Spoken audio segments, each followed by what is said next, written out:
Welcome back, everyone. Today we're going to talk about this piece of liberal trash, Disney Pixar's WALL-E. Now, let's just ignore the movie's obvious shilling for the EPA and animal rights activists, because that'd be an entire video in its own. Instead, we're talking about the oppressive, radical feminist themes that just ruin the entire movie. Here's 10 reasons why WALL-E is blatant feminist propaganda and you missed all of it. WALL-E is shown as a squatting bum with a blue-collar job, and Eve is shown as a white-collar, independent woman who can make her own choices. She goes wherever she wants and takes time off to fly around having personal girly time while she's on the clock. Even when she's actually doing her job, she's just frustrated at it. She's so ungrateful for the chance to work and do her part because she'd rather be a strong woman doing something else. It's so entitled of her, but the movie just wants you to feel bad for her. I don't, and you shouldn't either. Get back to work, whiner.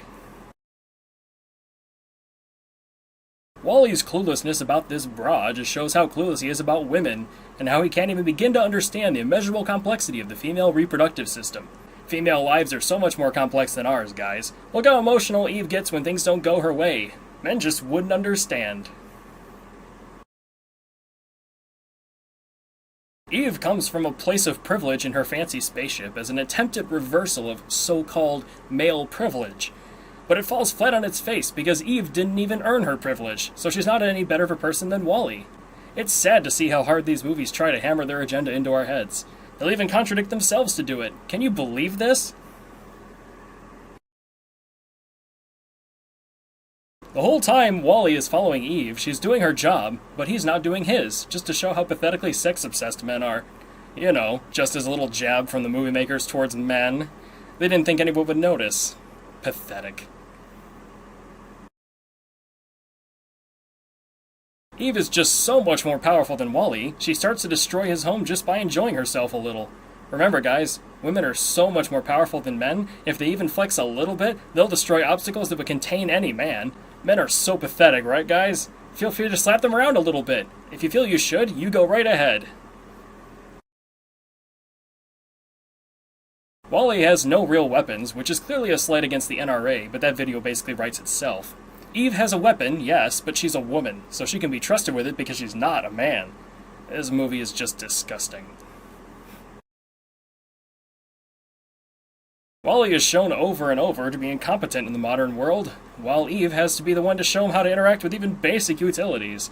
She just has the magical feminine touch men will never get. This is so stupid. I can't even believe Disney is still in business when they make trash like this.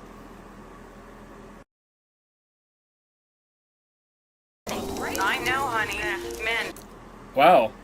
I don't even have to say anything more, do I? Eve ignores the clearly unnatural living of the humans around her, but she's never shown to be wrong or punished for this in any way. WALL-E shows compassion for the humans on the Axiom, putting himself in harm's way for them, and what does he get? He almost dies! He's punished for his good deeds by the vindictive, God-hating writers of this movie. They just keep crucifying Jesus Christ over and over, I tell you. They even try to cover it by having Eve repair him to make it seem like she's still in the right somehow. But she's not in the right. It's disgusting. This is what people let their kids watch. The scene where Eve has to save WALL-E summarizes my entire thesis. I don't think I need to say more than this. Just look at this. Look how helpless he is without the great powerful woman to save his life. They can't even let the credits go by without Eve outperforming WALL-E at their shared projects. They can't even help themselves. I can't deal with this, I'm just pissed. Remember to like and subscribe, even if you're some god-hating feminist. I'll gladly take your promotions, suckers. Feel free to share it on your passive-aggressive Twitter feed while you're at it. To the rest of you, keep fighting this persecution from the liberal media. We're in this together. And, for those of you who took this video remotely seriously, I have a special message for you.